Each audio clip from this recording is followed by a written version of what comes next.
What is up, my beautiful ninjas? How you doing today? The 3.0 live stream just finished and it was awesome. They showed a lot of good stuff. But I'm here to bring you a quick recap of everything that happened in the live stream. All the important stuff. It's for those who don't have time to watch all of the live stream. So, without further ado, I have my tea right next to me. Let's dive in. So, for starters, the new area and story. Roskalifa looks absolutely fantastic. All the new NPCs, the freaking area itself looks so detailed, vastly different than what we've seen in, like, in 6th Street, New and White Peninsula. It looks very industrial, all the bang boos, like there are a lot of bang boos, and it looks phenomenal. Like I could gush about it forever. They introduced like going to get our own room, we going to school, everything. Apparently we will be sleeping in like the same building as our agents. They are also in the new story. The tidbits of story they've seen, it was only like maybe at most 7 minutes they showed us, or maybe 10 that they showed us. The story, if you've been like me, you've been on doing the edge of your seat, and they are here to freaking deliver. Like the small tidbits that they showed us, fucking phenomenal. Like, chef's kiss, absolute cinema, whatever you want to call it. But yeah, I cannot wait for what the new story entails. Now I know season 2 story is a little bit controversial among the community, but hopefully season 3, they did say they're trying to do better and all that when it comes to the story, so we'll have to wait and see. Up next, the new gameplay mechanics that they showed off. First off, the big one, aerial transit, which has Pyro's freaking Bell and Waz's JoJo stand, or whatever you want to call it. They have him running on freaking rails. Like, bro looked like a demon at the speed he is moving. Looks like this black void just zooming along the rails. If you ever played Ratchet and Clank game, it gives off that feeling. Like, that's the vibe I got. Or a Sonic game, but I mainly get the Ratchet and Clank grind boot segments vibes from it. And then another mechanic they showed. Apparently they're introducing a new sort of puzzle, like puzzles where Eos is riding on a freaking jetpack zooming around and all that, and we have to solve puzzles while he's traversing on this jetpack. They showed that you were able to, like, I guess, like hacking cameras and stuff too. So yeah, that's pretty exciting. And then when it comes to the combat, they're introducing duo parry assist or dual parry assist, where I'm not sure if it will be like you can do it with all enemies or just certain bosses. They only showed it being done with like a certain boss, but you'll have the ability to have 2 characters pop out on field to do a perfect assist. And bro, when they did that, my heart like stopped for a moment, because it looks so good. It looks so good. Like, I can gush on forever, but we gotta move on. Speaking of new gameplay mechanics, let's get into our new agents. We gonna start off with the one and only Valina, our very first wind agent of ZZZ, and my god, she looks phenomenal. How wind works as a whole, just to give you a quick rundown of how the wind attribute is gonna go down. Wind's special attribute anomaly is windswept, and when enemy is windswept and you trigger another anomaly, it creates what is known as vortex. And the simplest way for me to explain what vortex is if you ever played Genshin Impact, just think of it as swirl. That's probably the best way I can describe it. During vortex, it will reduce the anomaly buildup resistance of both wind and whatever anomaly you apply. So if you applied ether, it will cut down ether buildup res, or same fire, electric, etc. And they were talking about how your team has 2 anomaly agents or agents with the same attribute. Valina's windswept and vortex damage will be additionally increased as well. And then whenever Valina triggers vortex, be it on field or off field, it will, or she'll summon a small condensed cyclone and accumulate 1 stack of wind bite. What is wind bite, you may ask? It's her special resource indicated by a bar shown under her health. After 2 wind bite stacks, she will summon a larger and far more and powerful sweeping cyclone the next time she triggers a vortex. Yeah, she's looking to be very strong. But moving on, she is also getting a skin, and my God, she looks hot. She looks fucking sexy. Like, some of the angles they were showing off in the freaking gameplay, they know what they were doing. Cameraman, give that man a raise, a paid vacation. But anyway, moving on to our next agent of 3.0, Norma. So Norma is our short queen fire stun agent of season 3, and what Norma does is she a stunner who provides coordinated attacks off field, and also makes it so she can provide additional chain attacks. You know how Dylan can force another agent's ultimate? She can basically do that, but for chain attacks instead. I know all my Evelyn mains probably just salivated and exploded in their pants just now, but I'm gonna need you to save that for another time.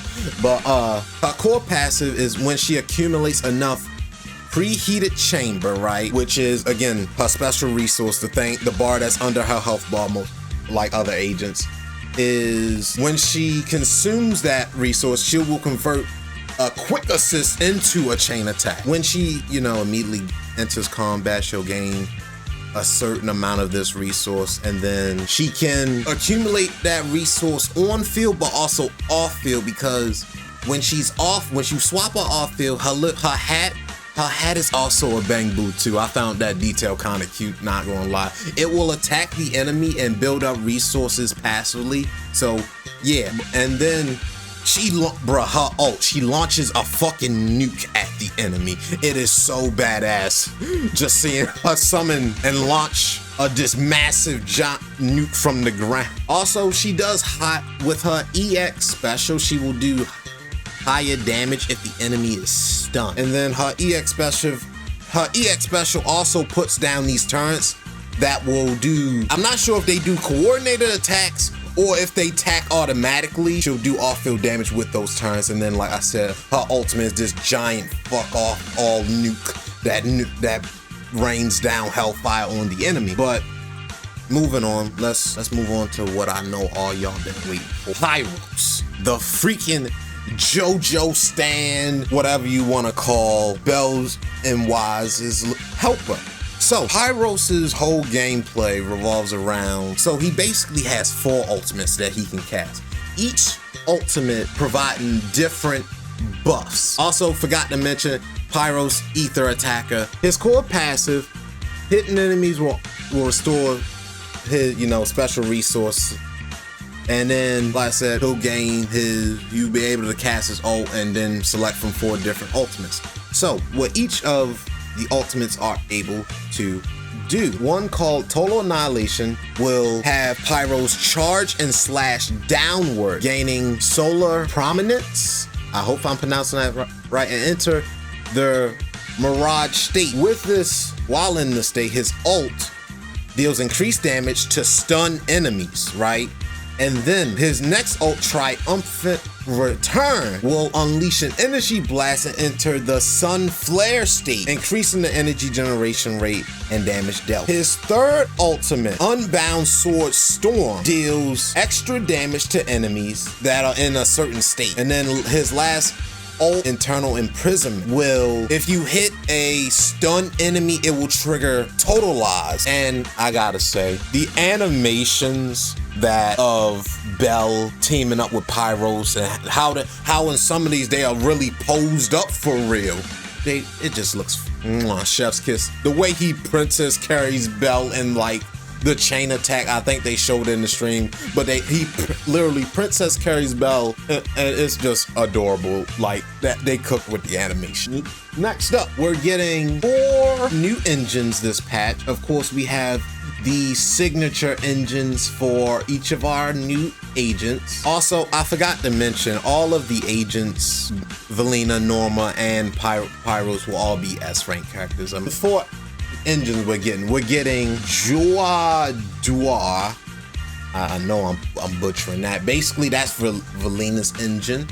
We're getting Norma's engine, Chief's sidekick, Pyros' engine, Sol's Excluvia, and then an A-rank engine, which will most likely be a part of a... Oh wait, actually no, it actually says it will be a free gift. I'm not entirely sure if that means it will be a part of an event or if they sending us in the mail, but that's what the trailer said. It's called Boisterous Echoes, and it's also an anomaly engine. Then we're getting a new Bang Boo, Ultra Jake. The way he's flying around, it just looks absolutely funny.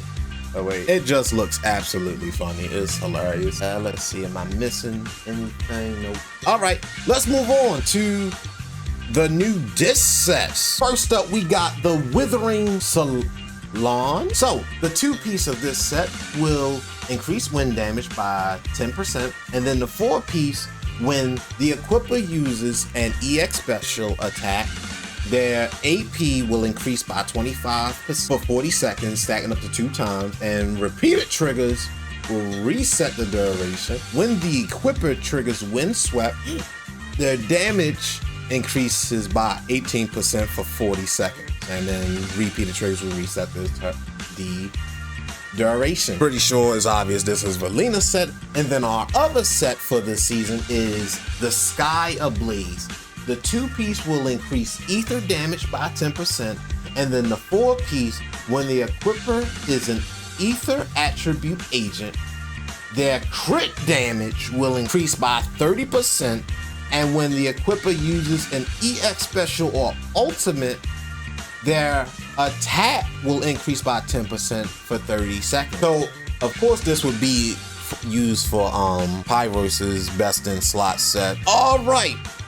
Up next, let's move on to new game modes. They're adding 2 new permanent, I repeat that, 2 new permanent in-game modes. The first one being Repair Project, which is a Bang Boo mode where Bang Boos battle out. It looks similar to, like, I forget the name of the event, of that event, where you would use Bang Boos to battle other Bang Boos in ways. It kind of like that. I'm about to say, I won't dive too much into that one. But the other mode we're getting, Annihilation Simulacrum. And basically, in this mode, we fight different bosses we've had to face in the past.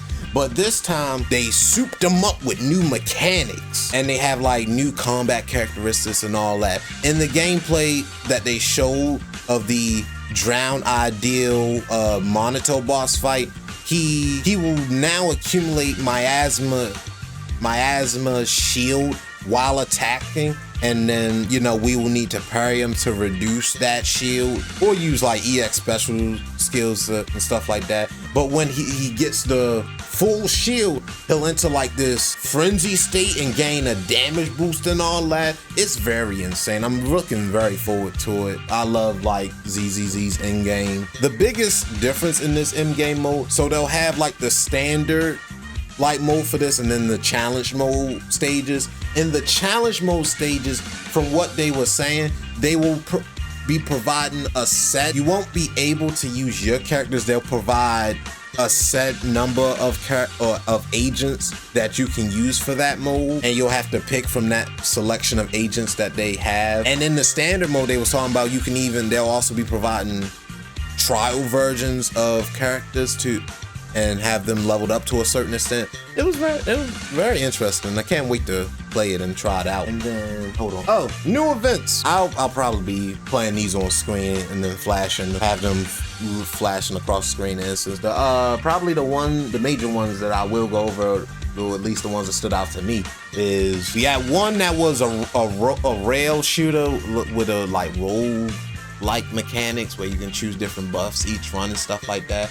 And then, you know, all login events will be getting a 10 pull, a 10 pull for both the limited and Bang Boo banners. Also, they will be sending us 1,600 polychromes in the mail on July 4th. And another event that caught my eyes that is like a team battle event where you'll pick 2 characters and to fight waves of enemies and they switch out and stuff. Yeah. Anyway, let's talk about the banner phase. In phase 1, we have Valina and a rerun of YSG. And then in phase 2, we have Norma and Sunna in phase 2. Now, let's move on to the ending and talk QOL. So, in the quality of life, what they're doing is in the agent menu, they have adjusted and optimized the rating style in the combat readiness interface so you can easily tell what the ranking of each of your characters like categories is, if their skills are up to par, gear, all that, and their overall rating.